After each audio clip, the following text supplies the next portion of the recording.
हामी यो मध्य प्रदेशलाई एउटा हरेक हिसाबले हरेक चाहे तो कृषिको लागि होस्, चाहे उद्योगको लागि होस्, चाहे पर्यटनको लागि होस्, हरेक क्षेत्रको लागि सम्भावना भएको प्रदेशको रूपमा हामीले चिन्हित गरौँ। मैले चुनाव 3 चोटि जितिसकेको छु। भनिहाले 64 मा जिते, 64 मा 70 मा 74 मा जितिसकेको छु। मलाई मेरो मतदाताले एउटा क्षेत्रमा मत दिला। म यो समग्र मध्य प्रदेशको कुरा उठाइरहेको छु। यो चुनावी स्टन्ट हुन सक्दैन। मैले भने नि मधेसमा अनेक सम्भावनाहरू छ। यो चुनावी स्टन्ट होइन। जरुरी छ मानसिकताको, जरुरी छ आफ्नो देखाउनु पर्ने जो आवश्यकता छ। त्यसकारण यो मैले भनिरहँदा त तपाईले पनि प्रयोग गर्नुभयो कि यत्रो सम्भावना छ किन भइराखेको छैन। सम्भावना नै हामी अब देखाएर जानुपर्ने छ। त्यसकारण मैले चुनावी स्टन्ट भन्दा पनि म भने नि त अब हेर्नुस्, मैले त भनिहालेँ, मैले भर्खर 3 महिना भएको छ म मन्त्री भएको। बनाउन सकियो भने बन्छ। 10-20 वर्ष पछाडि तपाईँ जाने कहाँ। अहिले नै किसानहरू समस्या उठाइरहेका छन्। चुरे विनाश भयो, त्यहाँ बस्ने जीव जन्तुहरू अब उता गइरहेका छ, दक्षिणतिर गइरहेका छ, हाइवेदेखि दक्षिण गइरहेका छ। एउटा पनि खेतीबाली रहन दिइरहेका छैन। कुनै बाली, धान, गहुँ, मकै, आलु सबै तपाईँको त्यो वनसुगर, नीलगाई, अनेक वन्य जन्तुहरूले चाहिँ तपाईँको विनाश गरिरहेको अवस्था छ। कि चुरे संरक्षण गर्ने हो भने पहिले सङ्घीय सरकार इमान्दार हुनुपर्छ, प्रदेश सरकार इमान्दार हुनुपर्छ, स्थानीय तह इमान्दार हुनुपर्छ। तीनटै सरकारको सामने बुझ्नु पर्यो कि मध्य प्रदेशको लाइफ लाइन हो चुरे। चुरे विनाश भयो भने हामी रहदैनौँ, हामी बाँच्न सक्दैनौँ।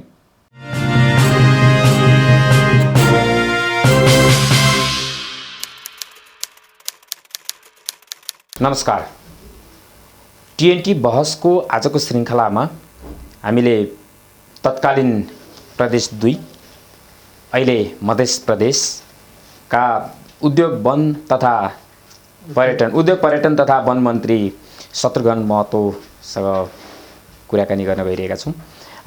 वास्तवमा मध्य प्रदेश नेपालको सन्दर्भमा अत्यन्तै उर्वर, उब्जाउका हिसाबले र अन्य हिसाबले पनि, भौगोलिक हिसाबले पनि र त्यहाँको अन्य सामाजिक अनि आर्थिक क्षेत्रका हिसाबले पनि सशक्त, उर्वर मानिन्छ प्रदेशका हिसाबले, भौगोलिक हिसाबले, आर्थिक हिसाबले।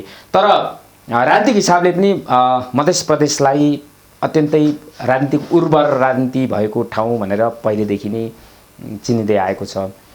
त्यस प्रदेशबाट प्रतिनिधित्व गर्नुहुने हामीसँग माननीय मन्त्री शत्रुघ्न महतो हुनुहुन्छ। उहाँसँग आज हामी मध्य प्रदेशका विशेष गरी वन, पर्यटन र उद्योगका सवालहरूमा कुराकानी गर्नेछौँ। यो मध्य प्रदेशबाट हामीले हाम्रो यो टिएनटी बहसमा यहाँलाई स्वागत गर्न पाउँदा हामी एकदम आभारी छौँ। स्वागत छ। धन्यवाद। लगभग 3 महिना भयो यहाँ मन्त्री बन्नुभएको। मन्त्रालय कसरी चलिरहेका छन्? सरकार, प्रदेश सरकार अथवा कुनै पनि प्रशासनिक संयन्त्र, सरकारी संयन्त्र, राज्य संयन्त्र प्रदेशको त्यो चलाउनका लागि कस्तो हुँदो रहेछ, कस्ता अप्ठ्याराहरू आउँदा रहेछन् भन्ने कुरो कसरी महसुस गरिरहनु भएको छ? म यहाँलाई आग्रह गरौँ, म 2064 को संविधान सभा सदस्य पनि निर्वाचित सदस्य हुँ। 70 मा पनि निर्वाचित सदस्य हुँ संविधान सभाको। पहिलो संविधान सभा 64 पछाडि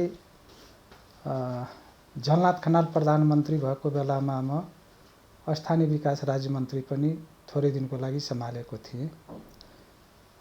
र अहिले मध्य प्रदेशमा अन्तिम वर्ष, चौथो वर्ष पार गरिसकेपछि मङ्सिरमा म मन्त्री भएँ। 5 गते म मन्त्रीको शपथ ग्रहण गरेँ। पहिलेदेखि नै अब मध्य प्रदेशको सम्भावनाहरू, हामी यो मध्य प्रदेशलाई एउटा हरेक हिसाबले हरेक चाहे तो कृषिको लागि होस्, चाहे उद्योगको लागि होस्, चाहे पर्यटनको लागि होस्, हरेक क्षेत्रको लागि सम्भावना भएको प्रदेशको रूपमा हामीले चिन्हित गरौँ। पहिले प्रदेश नम्बर 2 भन्थ्यौँ। यो अन्तिम समयमा भए पनि हामी मध्य प्रदेश नामाकरण गर्न सम्भव भयो। राजधानी, अस्थायी राजधानी, हामीले थाई राजधानी जनकपुरलाई बनायौँ र यो अवस्थामा अहिले धेरै कुराहरू संघीयतामा गइसकेपछि मैले के अनुभव गरेँ, संघीयतालाई बलियो बनाउन, संघीयता अहिले यस्तो शब्द छ, संघीयतालाई मजबुत यदि गर्ने हो भने हामी संघीय सरकार, प्रदेश सरकार र स्थानीय तह तीनटै सरकारको समन्वयकारी भूमिका हुनुपर्छ। अहिलेको अवस्थामा संघीयतालाई बलियो बनाउने हो भने अब सुरुमै हामीले भन्थ्यौँ कि यो काम अलिकति छिटो छरितो हुनु पर्यो, मन्त्रालयमा निर्णय भएको कामहरू, विकास निर्माणका कुराहरू छिटो हुनु पर्यो। तर त्यहाँ मन्त्रीहरू, चाहे मुख्यमन्त्रीज्यूले पनि जवाब दिनुहुन्थ्यो। हामीले हाउसमा पहिले म प्रतिपक्षी दलको नेता थिएँ, अहिले सरकारमा सहभागी छु, र उहाँहरूले जवाब दिनुहुन्थ्यो कि कर्मचारीको अभाव छ।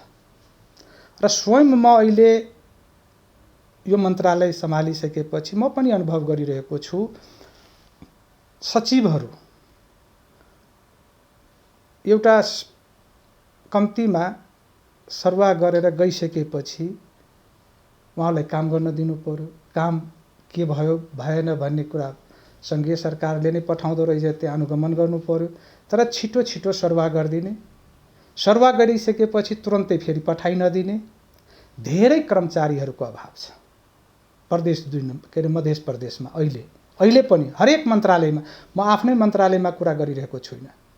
यो बीचमा म मन्त्री भइसकेपछि प्रमुख सचिव हुनुहुन्थ्यो, प्रमुख सचिवको सरुवा भयो 15 दिन, अर्को निर्णय भयो 15 दिन आउँदै आउनु भएन, बल्ल प्रमुख सचिव जानुभएको छ। अर्थात् काम एउटा मुख्यमन्त्री कार्यालय र अनेक मन्त्रालयहरूको समन्वय हुनु जरुरी रहन्छ काम कारबाही अगाडि बढाउन। यसको मतलब के हो भने संघीय सरकारले कर्मचारीहरू प्रदेशमा पनि कर्मचारी पठाउने संघीय सरकारकै हातमा रहेछ र संघीय सरकारले कर्मचारीहरूलाई, सचिव लगायतका कर्मचारीहरूलाई, आवश्यक कर्मचारीहरूलाई चाहिँ समयसम्म बस्न नदिने, सरुवा गरिराख्ने हुँदाखेरि स्थिरता, कर्मचारीको स्थिरता भएन र काम गर्न अप्ठ्यारो भयो। हरेक मन्त्रालयमा त्यो अवस्था छ। केही कर्मचारीहरू, सबै सङ्घीयले पठाउने होइन, केही कर्मचारीहरू सङ्घले पठाउनुपर्छ। त्यो सङ्घीय कर्मचारीहरू असरुवा भएर गयो, बिचमा ग्यापिङ हुने, पछाडि काममा अवरोध हुने, त्यो अवस्था चाहिँ देखिएको छ। अरू अब मानुस प्रदेशमा पनि लोकसेवा आयोग भयो, लोकसेवा आयोगले पनि कर्मचारी पूर्ति गर्ने अधिकार पाएको छ। ऊ आफ्नै समस्या बताइरहेको अवस्था छ, त्यो कर्मचारीहरू पनि पूर्ति भइरहेको अवस्था छैन। मानुस कुनै काम, बजेट योजनाहरू समयमा सकिनलाई, व्यवस्थित रूपमा सञ्चालन गर्नलाई प्राविधिक हुनु पर्यो, प्राविधिकको अभाव छ। एउटा मन्त्रालय, म मात्रै तपाईँलाई आग्रह गर्न चाहन्छु, अहिले पहिले आन्तरिक मामिला मन्त्रालयबाट कानुन तथा प्रदेश मामिला मन्त्रालय छुट्यो। आज मसँगै शपथ ग्रहण गर्नुभयो। अहिले त्यो मन्त्रालयमा लेखापाल छैन, खाता खोल्न सकेको अवस्था छैन। त्यहाँ कर्मचारी सङ्घले पठाउनु पर्ने, कानुनले पठाउनु पर्ने थियो। बल्ल अस्ति हामीले क्याबिनेटबाट निर्णय गर्यौँ। क्याबिनेटबाट निर्णय गरिसकेपछि उहाँ समस्या बताउनु भयो कि होइन, हामीलाई त कानुन मन्त्रालयले नै जिम्मेवारी तोकिनुपर्छ। अनि कानुन मन्त्रालयले बल्ल जिम्मेवारी तोकेर पठाएको छ। अर्थात् 3 महिनामा एउटा सचिवको जिम्मेवारी यहाँबाट संघीय सरकारले तोकेर दिँदैन, लेखापाल हुँदैन, अनि समस्या कसरी समाधान? भनेपछि त यहाँ पहिलेदेखि नै उठिरहेको सवाल छ नि, एउटा 3वटा तहका सरकारहरूको अधिकार क्षेत्रको कुरो। संघीय सरकारको अधिकार के हो, अनि प्रदेश सरकारको अधिकार के हो, र स्थानीय सरकारको अधिकार के हो? यो अधिकार क्षेत्र प्रष्ट नहुँदाखेरि आएको समस्या हो कि अन्य केही कारण हो? अधिकार क्षेत्र तोकिएको छ। अर्थात् यो यसलाई इमान्दारीपूर्वक संघीय सरकारले पनि सबै प्रदेशहरूलाई बलियो बनाउनु पर्यो। त्यो प्रदेशलाई पनि समस्या छ। अब भ्याइ नभएको होला मलाई लाग्दैन। त्यसलाई अलिकति सिरियस नेस जो ठाउँमा सङ्घीय सरकारले जुन मन्त्रालयबाट मानुस अहिले सबै ठाउँमा व्यवस्थापन कानुनमा त कानुनको लागि कानुन मन्त्रालयले नै पठाउँछ, अरू मन्त्रालयहरूलाई त तपाईँको सङ्घीय मन्त्रालयबाट पठाउनु पर्ने हो। यहाँ पनि कर्मचारीको अभाव होला, हुनसक्छ, तर जति चाहियो मानुस त्यहाँ 10 वटा कर्मचारीको आवश्यकता होला, 10 वटा नपुर्याउन सक्ने, तर कम्तीमा आवश्यकता अनुसार त प्राविधिकको कुरा हुनसक्छ। अरू कर्मचारी नै भएन भने त कसरी काम अगाडि बढाउने। त्यसकारण मैले महसुस गरेँ यो बिचमा कि कर्मचारीको अभाव छ। जहाँसम्म प्रदेश लोकसेवा पनि छ, प्रदेश लोकसेवाले पनि अब काम सुरुवात गरेको अवस्था छ, काम सुरु गरेको छ। थोरै अस्ति प्राविधिकहरू इन्जिनियरहरू पनि आफै पनि भर्ना गरेको अवस्था छ, तर त्यसले पर्याप्तता छैन। अहिले म आफ्नै मन्त्रालयको कुरा गरौँ, एकदम थोरै प्राविधिक छ। हाम्रो बजेटको आफ्नो मन्त्रालयको मानुस वन र भूजलाधार कार्यालयहरू छ, त्यहाँ प्राविधिक एकदम कम छ। बजेट पठाउँछौँ, गत सालको कम समस्या भयो। गत साल कस्तो अवस्था भयो भने मैले त्यसलाई समाधान गर्दैछु। गत साल लगभग काम भएको, अब आरोप छ प्राविधिक अन्तिम समयमा मन्त्रालयले पठायो बजेट, लगभग 4 करोड जति उपभोक्ता काम गरिसकेको कामलाई पनि पेमेन्ट बाँकी रह्यो। अब उपभोक्ता त्राहिमामको अवस्था छ, उसलाई पेमेन्ट गर्न सकेन मन्त्रालयले। बाँकी बत्यो फ्रिज भइसकेको पैसा फेरि पेमेन्ट गराउन बडा गाह्रो हुँदो रहेछ। मैले एउटा समिति बनाइदिएँ, ल तपाईँहरू काम भएको यथार्थ हो भने ल्याउनुहोस्, त्यसलाई हामीले क्याबिनेटबाट गराउँछौँ। अर्थात् समय अन्तिम समयमा मन्त्रालयले बजेट पठाइदिने, त्यहाँ म्यान पावर कम हुन्छ, कर्मचारी कम हुन्छ, अनि विकास निर्माणको काम गरेको पनि पेमेन्ट गर्न उपभोक्तालाई गाह्रो भयो भने हेर्नुहोस् बडा जटिल समस्याहरू चाहिँ मैले देखेँ। यो 4 करोड लगभग गत वर्षको तपाईँको पेमेन्ट बाँकी छ। अब यो पैसा पेमेन्ट बाँकी रहेको उपभोक्ताको अब नयाँ बजेट पठायो भने उसले त दाबी गर्छ पहिले पछाडिको पेमेन्ट गर्नुहोस् अनि काम गर्न दिन्छौँ, कर्मचारीलाई पनि डिस्टर्ब गर्ला। यो समस्याहरू चाहिँ अहिले जटिलताको रूपमा अब हामी सङ्घीयता पछाडिको दोस्रो चुनावमा जाँदैछौँ।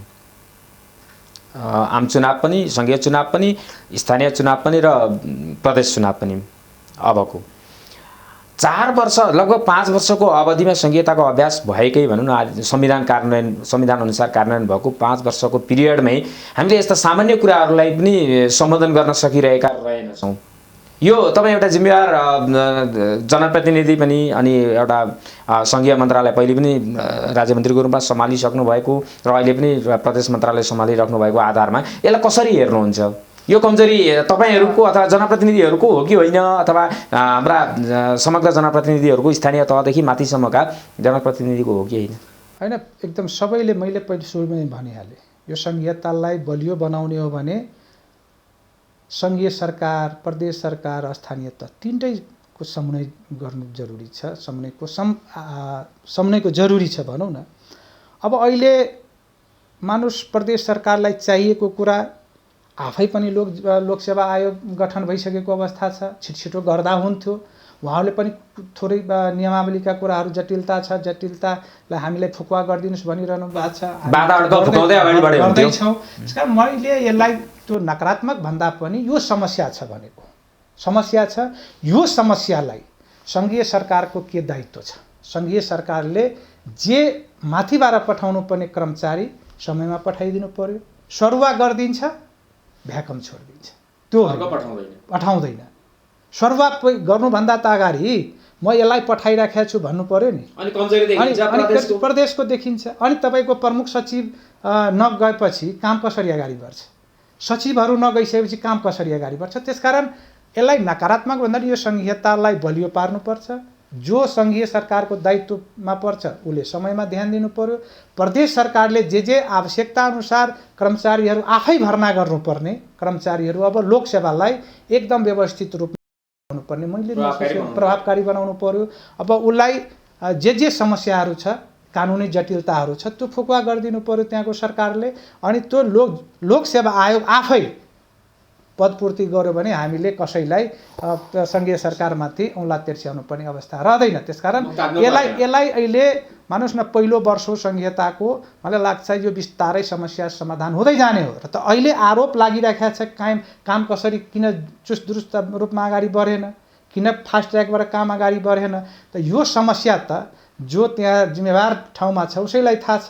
अब मञ्चमै मान्य सांसदहरू हाउसमा उठाउनुहुन्छ कि यो किन भएन, अनि मुख्यमन्त्रीले कहिले जवाब दिनुपर्छ, कहिले हामीले जवाब दिनुपर्छ, उहाँहरू पनि बुझ्नुहुन्छ त्यो कुरा। त्यसकारण यसलाई मैले अब भन्नुपर्दा यो सङ्घीय सरकार र हामी प्रदेश सरकारले नै अब जुन काम बाँकी छ लोकसेवा आयोगले के पूर्तिहरू गर्नु छ त्यो समयमै अब काम अगाडि बढाउनु पर्छ। तपाईँहरूको सङ्घीय सरकार र प्रदेश सरकारको समन्वय हुन नसकेको चाहिँ भन्न मिल्दैन?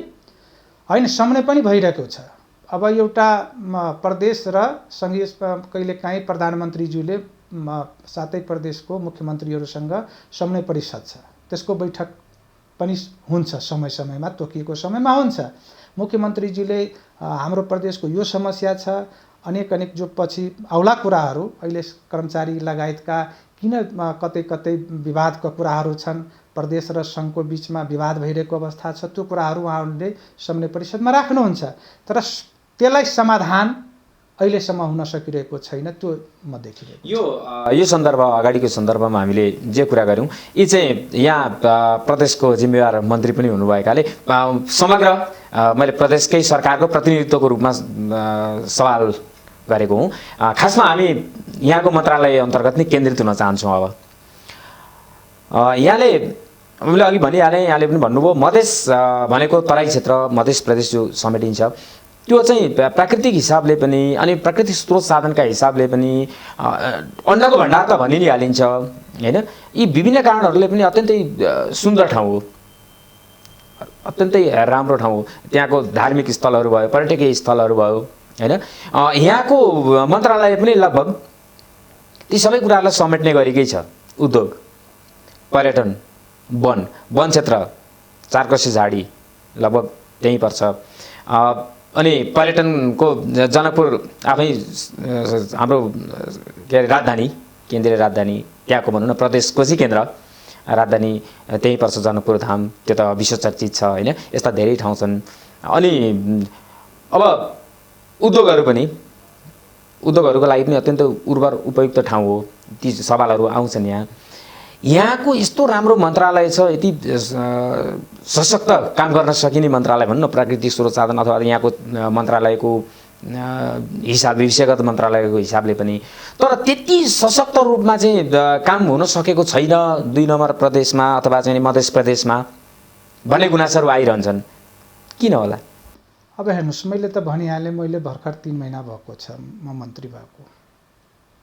बनाउन सकियो भने बन्छ। जस्तै तपाईँले कुरा उठाउनुभयो पर्यटनको कुरा, उद्योगको कुरा, वनको कुरा।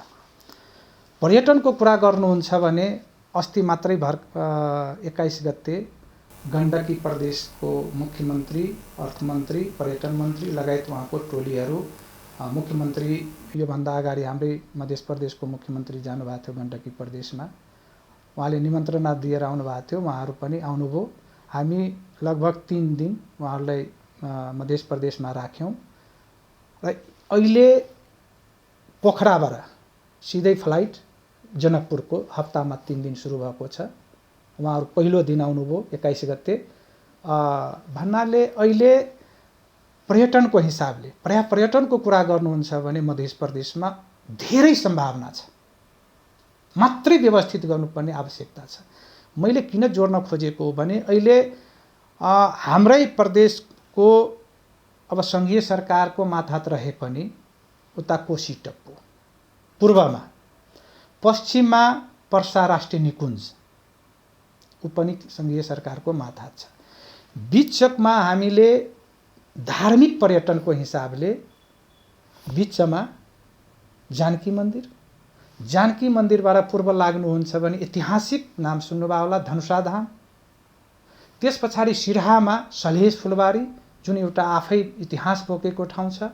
सप्तरी जानुहुनुहुन्छ छिन्मस्ता, कङ्कालिनी माई। तपाईँको पश्चिम जानुभयो भने धनुषाबाट पश्चिम लाग्नुभयो भने ऐतिहासिक ठाउँ गढीमाई, नुनथर, अहिले एउटा मानव निर्मित ताल चाहिँ निर्माण भएको अवस्था छ। अर्थात् यस्तो सम्भावना सुन्दर छ प्राकृतिक र धार्मिक हिसाबले बन्दै पनि गइरहेको छ।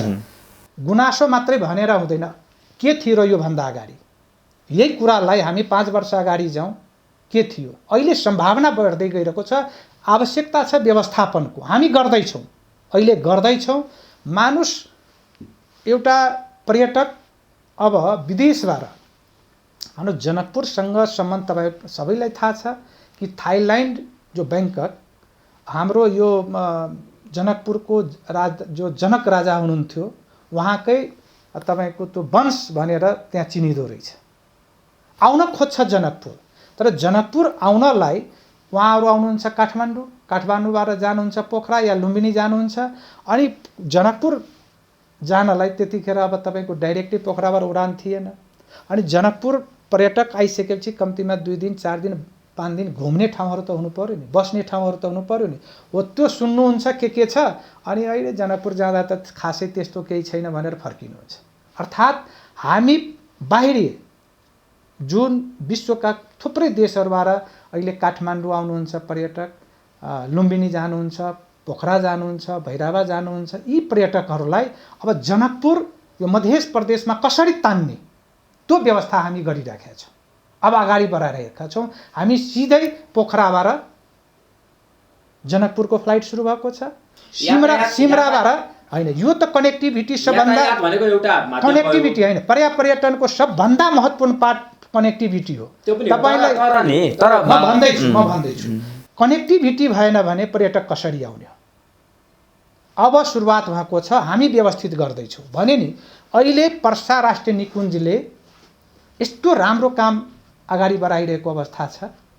जो मान्छे, जो पर्यटक, तपाईँको वन क्षेत्रको कुरा तपाईँ सुरुमा गर्नुभएको थियो, जो मान्छे कोशी टप्पूमा त्यहाँ अर्ना हेर्न जाने पर्यटकहरूको लाइन लाग्न सक्छ, हामी व्यवस्थित गर्दैछौँ। अस्ति हाम्रै सङ्घीय वन मन्त्री जानुभएको थियो, त्यहाँ मध्य प्रदेशको प्रदेश प्रमुखबाट हामी क्रोकोडाइल त्यहाँ राख्यौँ। दिनभरि कार्यक्रम, सिमसार दिवसको कार्यक्रम त्यही मनायो, हामी ठाउँमै गएर मनायो। अब त्यहाँ अर्ना लगायतका वन्यजन्तु छ, त्यसलाई हामी एकदम सबभन्दा महत्त्वपूर्ण ठाउँ हेरिरहेको अवस्था छ, त्यसलाई व्यवस्थित गरिरहेछ। त्यो सप्तरीको कुरा गरेँ, तपाईको अनेक जानकी मन्दिर, धनुषा धाम, यस्ता सम्भावना गढीमाई। अब पश्चिम लाग्नुभयो भने तपाईको पर्सा राष्ट्रिय निकुञ्जलाई व्यवस्थापन गरिँदैछ। अब यो तपाईहरू हेर्नु होला, पर्यटनको हिसाबले यो छिट्टै फड्को मार्ने काम हुन्छ। हामी व्यवस्थित गरिराखेका छौँ, काम अगाडि बढाइराखेका छौँ। अब हामी छिट्टै क्याबिनेटको मिटिङ चाहिँ तपाईँको यही 7 गते हामी ठोरीमा बस्दैछौँ।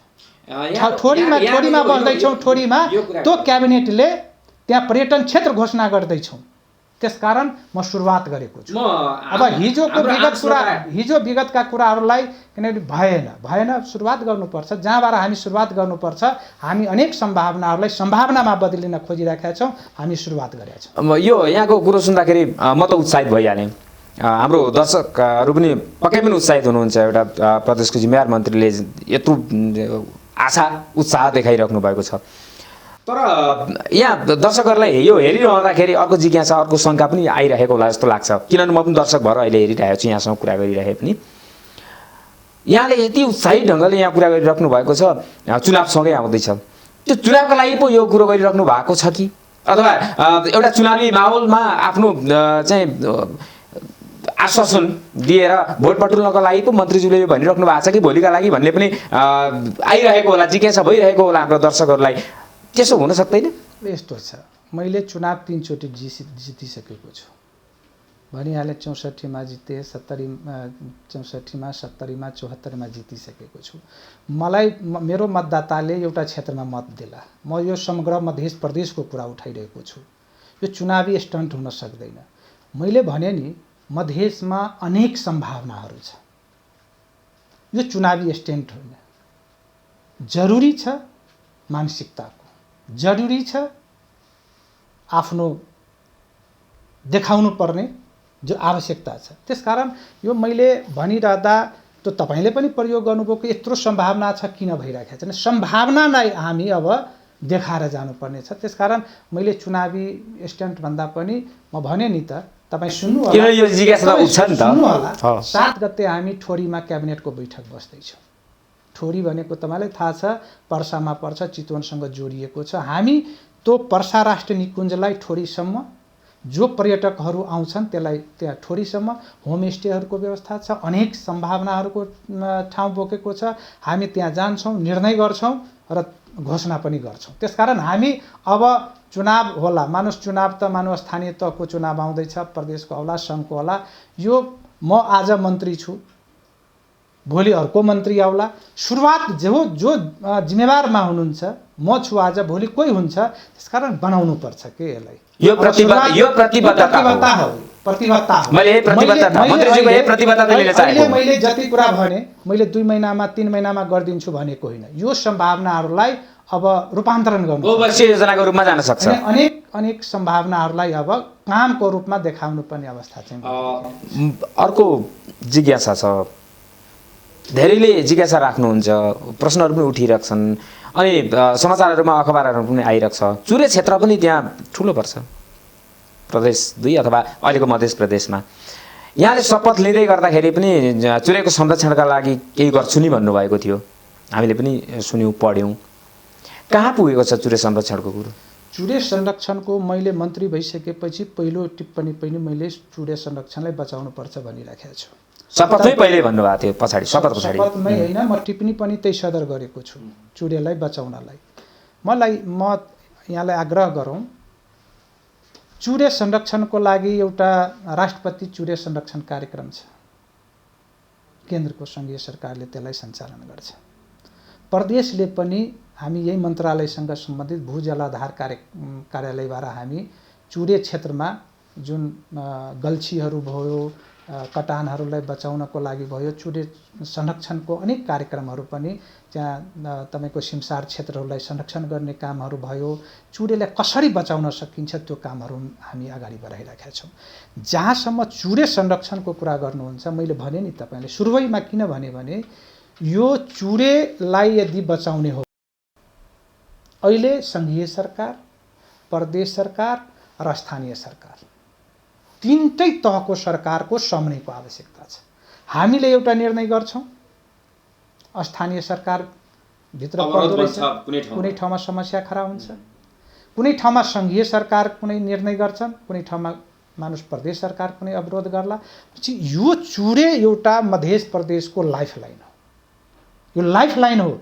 हामी जस्तो सुकै पर्यटनको कुरा गरौँला, उद्योग धन्दाको कुरा गरौँला, कृषि क्षेत्रको कुरा गरौँला, यदि चुरे जुन ढङ्गले विनाश भइरहेको छ, हामी के भनेका छौँ, चुरे एउटा मुहान जहाँबाट चुरेको उत्पत्ति हुन्छ, जहाँबाट पानी भनौँ न चुरेमा सुरु हुन्छ, मुहान भन्छौँ हामी त्यसलाई। एउटा बिचमा आएर कटान र डुबान। हामी कहिलेकाहीँ के गर्छौँ, मुहानलाई छोडिदिन्छौँ, कटानतिर कहिलेकाहीँ बढी ध्यान दिइदिन्छौँ, कहिले डुबानतिर ध्यान दिइदिन्छौँ। तर हामी मधेसको मान्छे, मधेसमा जन्मेको मान्छे, हामी सामान्य भाषामा के भन्छौँ, कहिलेकाहीँ तपाईँहरू हेर्नु होला, सानो खेतमा रोपाई गर्ने जाने बेलामा हामी के भन्छौँ, पानी जब पटाउन थाल्छौँ नि, पानीको प्रेसर तपाईँको एकैचोटि यो साइडमा गएर बाँधेर हुँदैन, त्यस पहिले मुहान थुन्नुपर्छ, बिस्तारै पानी डोर्याउनुपर्छ, अनि तपाईँको सिँचाइ हुन्छ। अनि तपाईँ मुहानलाई नियन्त्रण गरिरहनु भएको छैन। कटानको क्षेत्र आज वर्षेनी हजारौँ बिघा जो एकदम उर्वर भूमि, खेतीयोग्य जग्गाको कुरा गर्नुभयो तपाईँले, कृषि क्षेत्रको लागि प्रदेश, यो मध्य प्रदेश त्यत्रो पहिचान भएको ठाउँ हो, अन्नको भण्डार हो। तर वर्षेनी तपाईँको हजारौँ बिघा जमिन आज मरुभूमिमा परिणत हुँदैछ। यो जिम्मेवारी कसले लिने? म आउँदैछु, किन जिम्मेवारीको कुरा गर्दैछु, आज अनियन्त्रित रूपमा क्रेसर उद्योगहरू छ, त्यो क्रेसर उद्योगहरूको लाइसेन्स वन विभागले, वन विभागले, उद्योग विभागले दिन्छ। आज 72 सालमा मैले खोल्नुपर्छ यो कुरा, 72 सालमा नवीकरण भएको उद्योगहरू आज नवीकरण भएको अवस्था छैन। हामी खोज तलास गर्दा 72 सालदेखि नवीकरणै छैन। अब उद्योग खोल्ने, अनुगमन भइरहेको अवस्था छैन। यदि तपाईँ प्राकृतिक स्रोतलाई दोहन गर्नुभयो भने स्वाभाविक हो विनाश हुन्छ। त्यसकारण त्यो अनुगमनको जिम्मा चाहिँ कसो दायित्व कस्तो छ, सङ्घीय सरकारको कि प्रदेशको? जब तपाईँलाई मैले भनिहालेँ नि, क्रेसर उद्योगको लाइसेन्स जब तपाईँ उद्योग विभागले दिन्छ भने अनुगमन तपाईँ मधेसको उसले अनुगमनको कुरा मान्छ, स्थानीय तहको कुरा मान्छ। स्थानीय तहले ठेक्का लगाउँछ, उसले मापदण्ड तोक्छ, यसरी चाहिँ बालुवा गिटी उठाउने भन्छ, उसले मापदण्डै तोकिदिन्छ, यसरी बालुवा गिटी उठाउनुपर्छ, मापदण्ड छ। तपाईँको पुलको यति मिटरसम्म उठाउन पाइएन, वन क्षेत्रमा यसरी उठाउन पाइएन। तर के भनेपछि त प्रदेश सरकारले क्रसर उद्योगको लागि नियमन गर्ने र नियन्त्रण गर्ने कुनै पनि अब हामी भन्छौँ नियम उद्योगलाई भन्छौँ कि कम्तीमा बुझ्नुहोस् हेर्नुहोस् भन्छौँ, अब उसले भन्छ तपाईँहरूको हामी कुरा किन मान्ने? अधिकार क्षेत्रको कुरा अधिकार क्षेत्रको कुरा भनेपछि सङ्घीय सरकारले सिधै नियन्त्रण र नियमन गर्छ भने प्रदेश सरकारले पर्यो। अहिले त्यही त, अहिले मानव सुरुवात हो पाएन। म के भन्छु भने, हामी के भनिराखेका छौँ प्रदेश सरकारले भने अब यो कुरालाई कति सङ्घीय सरकारले गर्ने, कति सङ्घीय सरकारले गर्ने, कति प्रदेश सरकारले गर्ने, कति मानुस जब प्रदेशमा त्यहाँ प्राकृतिक स्रोतको दोहन भइरहेको छ भने प्रदेश सरकार त्यहाँ मोनिटरिङ गर्नु पर्यो नि, त्यसको नियमन प्रदेश सरकारले गर्न पाउनु पर्यो नि। हो यो कुरा हो। त्यसकारण अब यही कुरालाई चुरे संरक्षणसँग तपाईँ जोड्दै हुनुहुन्छ। म हेरिरहेको छु चुरे विनाश दिन प्रतिदिन। म त मन्त्री भइसकेपछि लगभग धेरै नियन्त्रित भएको छ। हामी गरि पनि राखेका छौँ, कुरा उठाइराखेका छौँ, अनेक ठाउँमा कार्यक्रमहरूमा भनि पनि राखेका छौँ। 2-3 चोटि गोष्ठी राख्यौँ, सरोकारवाला व्यक्तिहरूसँग गोष्ठी राखिराखेका छौँ। त्यसकारण अब कहाँ चुरे नियन्त्रण त तपाईँ मैले अहिले मेरो योजनामा हेर्नुहोस् मैले बनाएको छु। यस्तो भावना छ तपाईँ मैले यति 10 घन्टा भाषण गरे पनि त्यहाँको जो चुरेमा बसिरहनु भएको छ जनताहरू, आदिवासी जनजातिहरू, अन्य समुदायहरूलाई मैले 5 घन्टा भाषण गरेर यस्तो चुरेलाई विनाश गर्नु भएन, वनलाई विनाश गर्नु भएन भन्यो भने पनि यति बुझ्दैन। तर भावनात्मक रूपमा हामी कुनै नाटक मार्फत, कुनै फिल्म मार्फत उहाँहरूलाई भावनात्मक रूपमा जोड्ने हो भने देखायौँ, ल फिल्म एउटा बनायो कि चुरे विनाश यसरी हुँदै गयो भने, यसरी चुरे विनाश हुँदै गयो भने तपाईँ बस्ने कहाँ? 10-20 वर्ष पछाडि तपाईँ जाने कहाँ? अहिले नै किसानहरू समस्या उठाइरहेका छ। चुरे विनाश भयो, त्यहाँ बस्ने जीव जन्तुहरू अब उता गइरहेका छ, दक्षिणतिर गइरहेका छ, हाइवेदेखि दक्षिण गइरहेका छ। एउटा पनि खेतीबाली रहन दिइरहेका छैन। कुनै बाली धान, गहुँ, मकै, आलु सबै तपाईँको त्यो वनसुगर, नीलगाई, अनेक वन्यजन्तुहरूले चाहिँ तपाईँको विनाश गरिरहेको अवस्था छ। एकातिर चुरे विनाशले सबै वन्यजन्तुहरू उतातिर गइरहेको अवस्था छ। किसान त्राहिमाम छ, कानुन जटिल छ। हामी त्यसलाई नियन्त्रण अब जीव जन्तुलाई कसरी नियन्त्रण मार्न पनि सकिएन। त्यसकारण यो अवस्था चुरे संरक्षणको मैले भने अन्तिममा कि चुरे संरक्षण गर्ने हो भने पहिले सङ्घीय सरकार इमान्दार हुनुपर्छ, प्रदेश सरकार इमान्दार हुनुपर्छ, स्थानीय तह इमान्दार हुनुपर्छ। तीनटै सरकारको सामने बुझ्नु पर्यो कि मध्य प्रदेशको लाइफ लाइन हो चुरे। चुरे विनाश भयो भने हामी रहँदैनौँ, हामी बाँच्न सक्दैनौँ। यो जुन एउटा हामी हेर्दैछौँ ग्लोबल वार्मिङको कुराहरू त आइराखेकै छ नि त, समस्या त विकराल बन्दै गइरहेको छ नि। त्यसकारण यसलाई हामी कसैले अब मैले सङ्घीय सरकार किन गरेन भन्ने भन्दा पनि प्रदेश सरकारले किन गरेन म भने नि। अब बालुवा गिटीको ठेक्का लगाउँछ, तपाईँ यसरी उत्खनन गलत ढङ्गले कसैले गरिरहेको छ, तपाईँ गर्नुहोस्, पक्रेर लान्छ, 5,000 10,000 जरिवाना गरिदिन्छ, छोडिदिन्छ। त्यसकारण यसलाई सबै सरकारबाट समन्वयकारी भूमिका हुनु पर्यो, बचाउन सबैले पर्छ। यहाँ गम्भीर प्रश्न, यहाँकोबाट गम्भीर प्रश्न पनि उठे।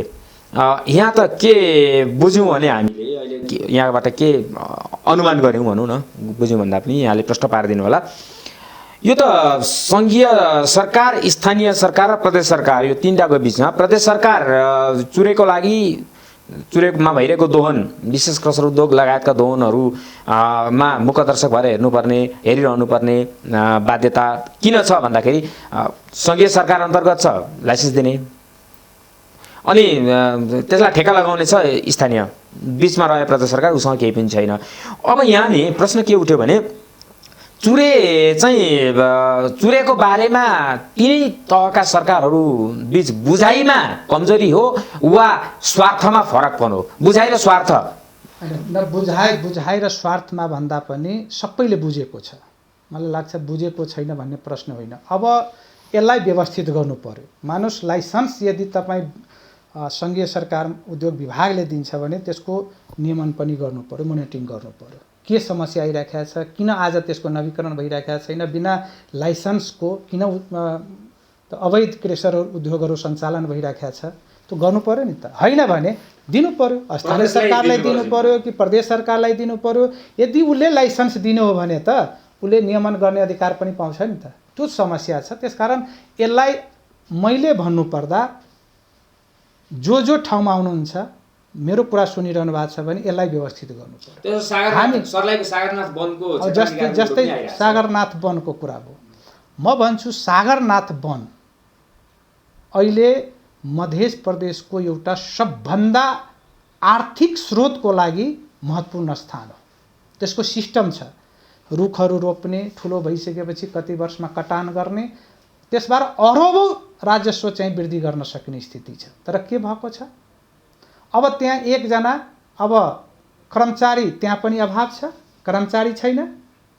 हामीले त्यहाँ केही मुद्दाहरू भयो, प्रदेश सरकारले त्यो मुद्दाहरू टुङ्ग्याइदिनु पर्ने भयो। मुद्दाहरू चाहिँ वनको डेफोहरू मार्फत समाधान गरिदिनु पर्यो। सङ्घीय सरकारको माथा त अहिले विवाद छ। कम्तीमा त्यो म आग्रह गर्न चाहन्छु, त्यो सागरनाथ वन विकास परियोजनालाई प्रदेशको माथा दिनुपर्छ। त्यो सागरनाथ वन विकास परियोजनाले पनि मलाई लाग्छ मध्य प्रदेशको एउटा पार्ट आर्थिक समृद्धिको लागि, राजस्व अभिवृद्धिको लागि एउटा महत्त्वपूर्ण ठाउँ हुनेछ। त्यसलाई जसरी सुरुवात थियो, कुनै बेलामा वैदेशिक सहयोगको रूपमा त्यसलाई सुरुवात गरिएको थियो, अहिले त्यो त्यति सम्भावना हुँदाहुँदै पनि राम्रोसँग हामी सञ्चालन गर्न सकिरहेको अवस्था छैन। त्यसकारण त्यो मुद्दा पर्यो। पहिले क्याबिनेटले डिसिजन गर्यो मध्य प्रदेशको माथा त ल्याउने, पछाडि मुद्दा भयो, सर्वोच्चमा मुद्दा चल्यो, एकचोटि निसुमा राख्यो, अहिले फेरि पेशीमा चढेको छ। अब हेर्नुहोस् कस्तो दुर्भाग्य छ। यसलाई फास्ट ट्र्याकबाट निर्णय गरिदिएर यदि मध्य प्रदेश सरकारको माथत गयो भने यसलाई मैले भन्छु यो सागरनाथ वन विकास परियोजनालाई मध्य प्रदेशको एउटा आर्थिक समृद्धिको लागि, राजस्व वृद्धिको लागि एउटा महत्त्वपूर्ण स्थान हामी बनाउन सक्छौँ। हामी टिएनटी बहसमा छौँ र आज हामीसँग हाम्रा पाहुना हुनुहुन्छ मध्य प्रदेशका उद्योग, पर्यटन र वन मन्त्री शत्रुघ्न महतो। हामी मन्त्रीजीसँग अब केही थप कुराहरू, जिज्ञासाहरू राख्छौँ। वनको कुरामा हामीले कुरा गऱ्यौँ, चुरेको कुरा गऱ्यौँ, यहाँको चिन्ता हामीले सुन्यौँ, हाम्रा दर्शकहरूले सुन्नुभयो र यहाँका योजनाहरू पनि अनुमान गर्नुभयो। सबै योजनाहरू सुनाएर यहाँ सम्भव छैन, लामो बहस होला, सुनौला र खोजौँला। यहाँका योजनाहरू हामी पढ्न पनि पाउँला, सुनौला पनि, फेरि पनि सुनौला। वन मन्त्रालयसँगै पर्यटन मन्त्रालय पनि यहाँको जिम्मामा छ, जिम्मेवारीमा। अघि पनि कुरा गऱ्यौँ, प्रदेश 2 हिजोको आजको मध्य प्रदेश धार्मिक हिसाबले र अन्य पर्यटकीय हिसाबले, धार्मिक पर्यटकीयसँगै अन्य पर्यटकीय हिसाबले पनि त्यहाँ निकुञ्जहरू पनि छन्, धार्मिक स्थलहरू पनि छन्, तालतलैयाहरू छन्, नदीहरू छन्। पर्यटनको विकासका लागि यहाँले मध्य प्रदेशमा के कस्ता योजनाहरू अघि सार्नु भएको छ? अब हामी एउटा दुई खाले, एउटा पर्यटनको जुन हाम्रो मध्य प्रदेशमा 2 खाले पर्यटनलाई हामी ल्याउन सक्छौँ, निम्त्याउन सक्छौँ। एउटा धार्मिक पर्यटनको हिसाबले, धार्मिक पर्यटनको कुरा गर्नुहुन्छ भने अहिले त्यो जानकी मन्दिर जनकपुरदेखि तपाईँको अयोध्या जुन रामायण सर्किटको कुराहरू उठेको छ, रामायण सर्किटको कुरा उठेको छ। यदि रामायण सर्किटलाई हामी अगाडि बढाउन सक्यौँ भने, कुरा उठेको छ, एकचोटि भारतीय प्रधानमन्त्री आउँदा पनि त्यो कुरा उठायौँ हामीले। मानुस जनकपुर धाम जानु पनि भयो र मानुस सिधै रामायण सर्किटको कुरा उठ्यो भने भारतसँग मात्रै होइन, श्रीलङ्कासँग पनि जोडिन्छ। त्यत्रो महत्त्वपूर्ण स्थान छ। त्यस पछाडि तपाईँको बुद्ध सर्किटको कुरा छ। त्यस पछाडि जैन सर्किटको कुरा छ। अनेक हिसाबले थाइल्यान्ड बर्मा विभिन्न देशहरूसँग जोडिने भयो, जापान कोरिया जोडिने भयो नि त। बौद्ध सर्किटको कुरा छौँ। अब त्यो सबै जोडिन्छ। अब तपाईँको पर्यटनको कुरा उठाउँदै म मध्य प्रदेशको कुरा मैले मात्रै गरिनँ। यदि लुम्बिनी आयो भने त त्यो मान्छे त जनकपुर पनि आउँछ नि। जनकपुर जो आउँछ, रामायण सर्किटको कुरा गर्दैछु, जो जनकपुर आउँछ त्यो लुम्बिनी पनि जान्छ नि, पोखरा पनि जान्छ नि। जो पोखरा आउँछ लुम्बिनी पनि जान्छ, जनकपुर पनि आउँछ। त्यसकारण एउटा पर्यटनको हिसाबले, धार्मिक पर्यटनको हिसाबले यो महत्त्वपूर्ण कुराहरूलाई प्राथमिकतामा राखेर अगाडि बढाउनु पर्ने स्थिति छ। अर्को सम्भावना भनेको म हेरिरहेको छु तपाईँको कोशी टप्पु तपाईँको अर्ना त्यहाँ। त्यस पछाडि यता पहिले पर्सा वन्यजन्तु थियो, पछि निर्णय भएर अहिले पर्सा राष्ट्रिय निकुञ्जमा परिणत भएको अवस्था छ, निर्णय भइसकेको छ। त्यहाँ पनि तपाईँको गैँडा पाउँछ, हात्ती पाउँछ, बाघ लगायतको अनेक जनावरहरू त्यहाँ छन्। हामी त्यसलाई त्यहाँको वार्डेनले हामीलाई प्रस्ताव पनि गर्नुभएको छ। हुन त अहिले सङ्घीय मन्त्रालयकै हातमा छ, तर हाम्रो प्रदेशसँग पनि समन्वय भइरहेको अवस्था छ। त्यसलाई कोशी टप्पु र तपाईँको पर्सा राष्ट्रिय निकुञ्जलाई जोड्न सक्यौँ भने यता पर्यटक हेर्न जाने जो कोशी टप्पुमा आउँछ, किन पर्सा राष्ट्रिय निकुञ्ज नजाने भन्छन्। अनेक कुराहरूलाई अब सुरुवात भएको छ। उहाँहरूले पनि प्रोपोजल हामीलाई पनि दिनुभएको छ, सङ्घीय मन्त्रालयमा पठाउनु भएको छ। त्यसलाई हामी बजेटको व्यवस्थापन पनि गर्दैछौँ। त्यसकारण अहिले दुईटा कुरालाई, धार्मिक पर्यटन र अर्को यो वन्यजन्तुको हिसाबले पनि यो पर्सा राष्ट्रिय निकुञ्ज र तपाईँको त्यो कोशी टप्पुलाई र विभिन्न ताल-तलैया त धार्मिक स्थलहरूमै आउँछन्। जस्तै अब अहिले मानव निर्मित तालको कुरा गरेँ सर्लाहीमा, अब उदाहरणीय रूपमा बनिरहेको छ। त्यसलाई पनि मध्य प्रदेशले सहयोग गरिराखेकै अवस्था छ। गढीमा एउटा ऐतिहासिक ठाउँ छ होइन। त्यसकारण सबै धार्मिक स्थलहरूलाई पनि मात्रै हामीले के बुझ्यो भने धार्मिक स्थल त छ, जानकी मन्दिर त हेर्न आउँछ, लाखौँ दर्शन मान्नु तपाईँको अब विवाह पञ्चमीमा लाखौँ आउँछ।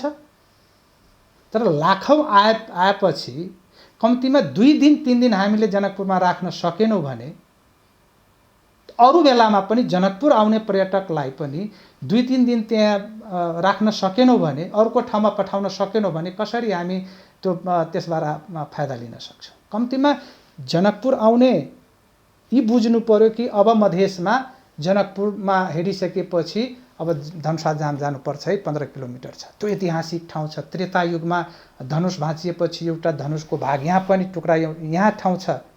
त्यहाँ हामीले राम्रो एउटा प्रचारदेखि लिएर खानाको, बस्ने ठाउँको लागि धर्मशाला, अलिकति व्यवस्थित रूपमा धर्मशाला बनाइदिनु पर्यो। धर्मशालाको अभाव छ।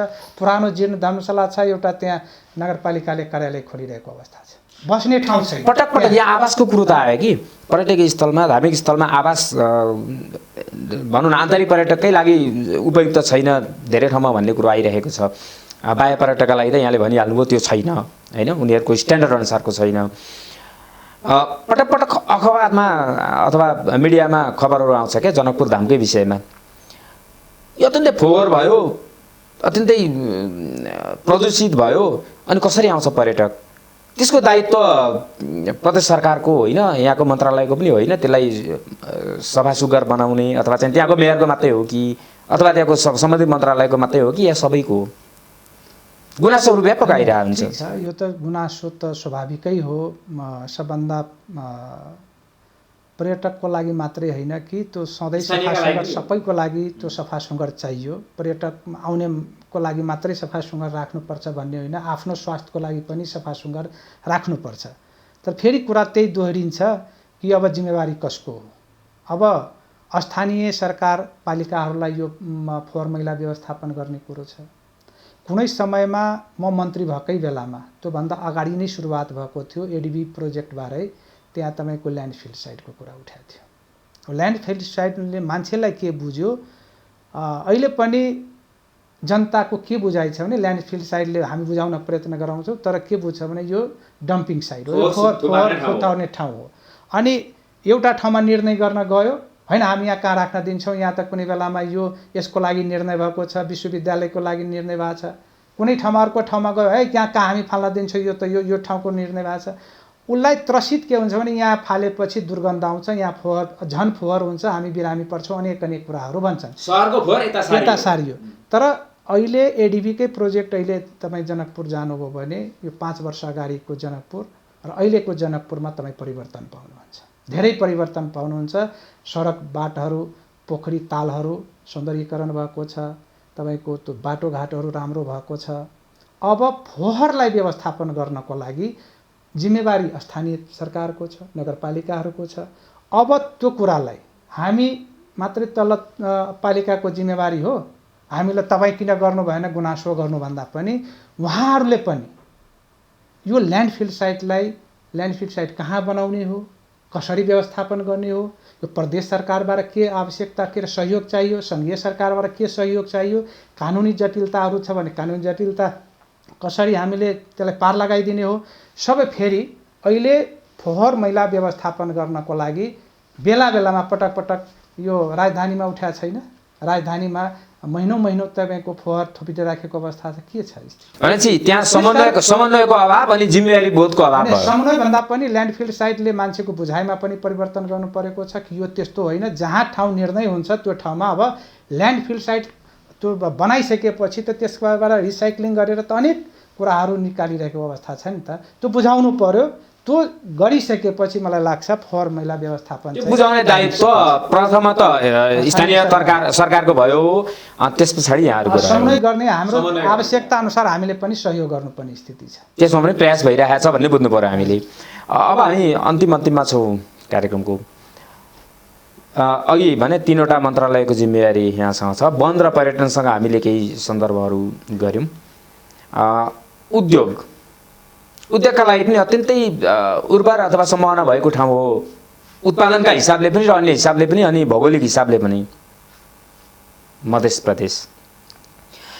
प्रदेशमा किन उद्योगको विकास र विस्तार सोचे जति अथवा आम मानिसले आम जनताले अनुमान गरे जति हुन सकेन यो बडा दुःखद प्रश्न पनि हो किन म दुःखद भनिरहेको छु भने कुनै समयमा देशकै सबभन्दा बढी राजस्व दिने ठाउँ जनकपुर चुरोट कारखाना त्यो बन्द भयो चिन्नी वीरगञ्जको चिन्नी कारखाना बन्द भयो अनेक तपाईको मधेसको लागि भनौं या देशकै थुप्रै उद्योगहरू बन्द भयो किन बन्द भयो सबैलाई थाहा छ मध्य प्रदेशमा अहिले कोरिडोरको रूपमा अहिले तपाईको सप्तरीमा एउटा कोरिडोर छ उद्योगको लागि अहिले मानुस यता सिमरादेखि वीरगञ्जको लागि एउटा उद्योगको कोरिडोर छ अहिले तपाईको राजमार्ग ढल्केवरदेखि लिएर जनकपुरको एउटा कोरिडोरको रूपमा उद्योगको स्थापना हुने स्थिति बनिरहेको छ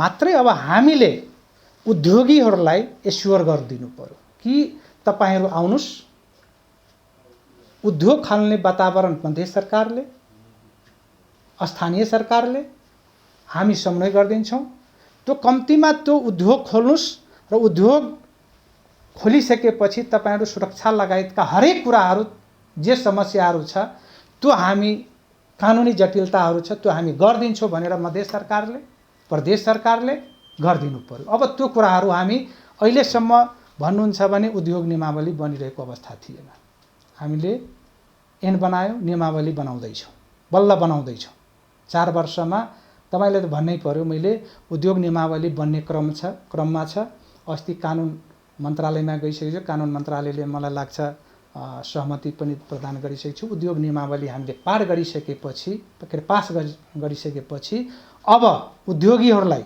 एउटा मापदण्ड अनुसार उद्योगीहरूलाई पनि हामी ल अब तपाईहरु आउनुस् है अब आउनुस् भनेर हामी आग्रह गर्दैछौं मलाई लाग्छ उद्योग धन्दाहरू पनि पहिले त मान्छेले यो बुझे कि अब कहाँ राजधानी हुने हो जनकपुर अस्थायी राजधानी रहने हो कि कहिले के हुने हो अब त निर्णय नै भइसक्यो थाई राजधानीको रूपमा त्यसकारण मान्छे अब उद्योग खोल्न उत्साहित भइरहेको अवस्था छ बशर्ते अब प्रदेश सरकारले मध्य प्रदेश सरकारले त्यो सम्भावनाहरू उद्योगीहरूलाई ल आउनुस् त्यसको सम्भावनाहरू हामीले प्रचुर मात्रामा उपलब्ध गराइयो यहाँले नियमावलीको कुरो गर्दै गर्दाखेरि मलाई एउटा जिज्ञासा सोधिहाल्न मन लाग्यो यो पहिले पनि भएका छन्। यहाँले सङ्घीय संसदमा रहँदाखेरि पनि यहाँ विधायक पनि हो, आफैमा विधेयक बनाउने, ऐन बनाउने, आफै त्यो ठाउँमा पनि हुनुहुन्छ, संशोधन गर्ने ठाउँमा पनि हुनुहुन्छ, नियमावली बनाउने ठाउँमा पनि हुनुहुन्छ। विधायक आफै कानुन बनाउने हो। पहिले चाहिँ मैले आफैले पनि पढिरहेको देखिरहेको दृश्यहरू छन्, अरूले पनि देखिरहनु भएको होला। ऐन बन्छ अगाडि अनि अहिले 4 वर्ष पछाडि नियमावली बन्दैछ भन्नुभयो। पहिले पनि केही त्यस्ता भएका छन्, सञ्चार लगायतका ऐनहरू पछाडि अनि ऐन आएको 4-5 वर्ष पछाडि मात्रै नियमावली आएका छन्। त्यो किन त्यसो गरिँदो रहेछ भने त्यहाँभित्र चाहिँ सरकारको स्वार्थ हुँदो रहेछ, अथवा निश्चित राजनीतिक दलको अथवा सरकारमा रहेको पार्टीको अथवा नेताको मन्त्रीको स्वार्थ हुँदो रहेछ। त्यस कारणले गर्दाखेरि नियमावली रोकेर राखिँदो रहेछ र पछि आउँदो रहेछ। अब यो त गम्भीर विषय आयो, एउटा गम्भीर विषय आयो, यहाँले कसरी जवाब दिनुहुन्छ? ऐन आएको 4 वर्ष पछाडि नियमावली भर्खर तयार हुँदैछ, त्यसभित्रका केही चलखेलहरू भएर त्यस्तो भयो। ऐन पनि 4 वर्ष विगतमा त्यस्ता भएका छन् उदाहरण। त्यस्तो मलाई लाग्दैन। अहिले थुप्रै मन्त्रालयहरूको ऐन बन्ने क्रममा छ, किनभने त्यसलाई फेरि सबै कुरामा नकारात्मकै हिसाबले हेर्नु हुँदैन। प्रयासरत रह्यौँ। अब म भनिहालेँ, खोलेरै कुरा गरेँ नि, नियमावली उद्योग नियमावली पास गर्दैछौँ। किन मैले खोल्नु पर्थ्यो? यहाँ उद्योग नियमावली पास गरिसकेपछि अनेक, अब तपाईँले भन्नु उद्योग दर्ता कहाँ हुन्छ? हामीले दर्ता गर्ने भनेको साना घरेलु उद्योगहरू मात्रै छ मध्य प्रदेश सरकारको मातहतमा। फेरि कुरा त्यही आउँछ, ठुला उद्योगहरू कहाँ दर्ता हुन्छ? सङ्घमा। अब खुले होइन, सबैको त ठुला उद्योगकै कुरा हुन्छ। त्यसकारण अब नियमावली बनिसकेपछि हामी त्यो सम्भावनाहरू व्यक्त गर्छौँ। ल अब आउनुहोस्, तपाईँहरूलाई हामी सहयोग गर्छौँ, प्रदेश सरकारबाट सहयोग गर्छौँ भनिसकेपछि मलाई लाग्छ 3वटा कुरा। एउटा पर्यटनको हिसाबले, धार्मिक पर्यटनको हिसाबले, उद्योगको हिसाबले यो मध्य प्रदेशलाई हामी अगाडि बढाइरहेका छौँ र भविष्यमा यसलाई राम्रो सम्भावना भएको प्रदेश बनाउँछौँ, राम्रो गर्छौँ। त्यो हिसाबले हामी मध्य प्रदेश सरकारले योजना बनाएर अगाडि बढेको छ। मध्य प्रदेशका आम नागरिकका लागि, अब हामीले जनता नभनौँ, नागरिक हो हाम्रा लागि होइन, आम नागरिकका लागि यहाँको प्रदेश मन्त्रीको हिसाबमा, त्यहाँको चाहिँ जनप्रतिनिधि विधायकको हिसाबमा जुन आश्वासन दिइराख्नु भएको छ अथवा जुन योजनाहरू सुनाइराख्नु भएको छ, जुन एउटा दूरदर्शी कुराहरू योजनाहरू यहाँ प्रस्तुत गरिराख्नु भएको छ, त्यस हिसाबमा पक्कै पनि मधेसका नागरिकहरू, मध्य प्रदेशका नागरिकहरू खुसी हुनु होला। यहाँको योजना अनुसार त हामी मध्य प्रदेशभन्दा बाहिरका अन्य प्रदेशका त्यहाँ जो आन्तरिक पर्यटक भएर जान्छौँ भोलि, हामीले पनि खुसी हुने अवस्था छ यहाँको भनाइअनुसार। तर यी सबै कुराहरू, यहाँले भनिराख्नुभएका कुराहरू पुरा गर्ने केही आधारहरू 1, 2, 3 पोइन्टमा 1, 2, 3 पुरा गर्ने आधारहरू पुरा हुन्छन् भन्ने आश्वस्त पार्ने, विश्वस्त पार्ने, हामीलाई विश्वस्त पार्ने र मधेसका नागरिकहरूलाई विश्वस्त पार्ने 3टा आधार दिनु भएपछि हामी कार्यक्रम सक्छौँ। अब आधारहरू भन्नुहुन्छ भने मैले 2टा भने। अब धार्मिक पर्यटनको हिसाबले हामी रामायण सर्किटको कुरालाई अगाडि बढाइराखेका छौँ, बुद्ध सर्किटको कुराहरू अगाडि बढाइरहेका छौँ, जैन सर्किटको कुराहरू अगाडि बढाइरहेका छौँ। जानकी मन्दिर आउने पर्यटकलाई हामी कसरी धनुषाधाम, छिन्मस्ता, कालिनीमाई, यता गढीमाई पठाउने, त्यसलाई एउटा व्यवस्थित रूपमा हामी कार्ययोजना बनाइरहेका छौँ। हरेक ठाउँहरूमा तपाईँको राम्रो खाले धर्मशालाहरूको लागि व्यवस्थापन गर्दैछौँ। त्यस पछाडि दोस्रो कुरा गर्दा तपाईँको उता कोशी टप्पूमा भने अस्ति प्रदेश प्रमुखलाई लिएर हामीले क्रोकोडाइल राख्नेदेखि लिएर हामी आफै पर्सा राष्ट्रिय निकुञ्जमा गएर कार्यक्रमहरू गराएका छौँ। गण्डकी प्रदेशको मुख्यमन्त्रीका टोली अरू मन्त्रीसँगै हुनुहुन्थ्यो, उहाँहरूलाई पनि हामी पर्सा राष्ट्रिय निकुञ्ज घुमायौँ, गढीमाई घुमायौँ, ताल घुमायौँ, नुनथर घुमायौँ, टुटेश्वर महादेव घुमायौँ, जानकी मन्दिर घुमायौँ, राजदेवी मन्दिर घुमायौँ। त्यस पछाडि राम मन्दिर, जानकी मन्दिर, हरेक कुराहरू घुमाइसकेपछि अब त त्यहाँ उहाँहरू गइसकेपछि यसरी उहाँहरू खुसी भएर जानुभएको। मध्य प्रदेशमा एउटा मिथिलाको जुन कल्चर छ, अतिथि देवो भव भन्छ, उहाँहरू त्यहाँ गएर पर्छ। अब त सिधै 3 दिन तपाईँको पोखरादेखि जनकपुरको फ्लाइट छ। अब त मलाई लाग्छ हेर्नु होला, मैले मात्रै भनिरहेको छुइनँ कि अब पर्यटकहरूको आवत जावत विस्तार हुन्छ, कनेक्टिभिटी पनि बढ्यो। त्यसकारण यो कुराहरूलाई हामी, अब यो अन्तिम वर्ष छ, म मन्त्री रहला नरहला, तर योजना बनिसकेपछि, गाइडलाइन भइसकेपछि, नियमावलीहरू बनिसकेपछि त्यो गाइडलाइनमा आउने सरकारले पनि अगाडि बढाउँछ। म विश्वास छु यो मध्य प्रदेशलाई हरेक हिसाबले हामी ऊर्जावान बनाउँछ। भनेपछि हामी त्यहाँ जाँदा विदेशी पर्यटकहरू हुन् अथवा आन्तरिक हामी जस्ता पर्यटकहरू अब 2 नम्बर अथवा मध्य प्रदेश भनेर जाने हामी अन्य प्रदेशकाहरूले पनि यो योजना निरन्तर छ र यो योजना सफल हुन्छ भन्ने विश्वासमा जानुपर्छ यहाँको कुरो हो। र केही समय पछाडि हामी मध्य प्रदेशलाई सुन्दर मध्य प्रदेशको रूपमा देख्न पाउँछौँ। अवश्य। धन्यवाद यहाँलाई। यहाँलाई पनि धेरै धेरै धन्यवाद। अत्यन्तै लामो कुराकानी भए पनि गम्भीर कुराकानी भयो। यहाँले हामीलाई समय दिनुभयो। TNT का तर्फबाट, नेपाल टप मिडिया ग्रुपको तर्फबाट यहाँलाई हार्दिक धन्यवाद, आभार। हाम्रा आदरणीय दर्शकहरूलाई हाम्रो बहस, हाम्रो कुराकानी सुनिदिनु भयो, हाम्रो मन्त्रीजीको कुराकानी सुनिदिनु भयो, उहाँका योजना सुनिदिनु भयो, उहाँका आश्वासनहरू सुनिदिनु भयो, उहाँको आत्मविश्वासलाई सुनिदिनु भयो। सबभन्दा धेरै यहाँहरूलाई पनि हार्दिक धन्यवाद। म घनेन्द्र ओझा पनि ओझेल पर्छु। धन्यवाद।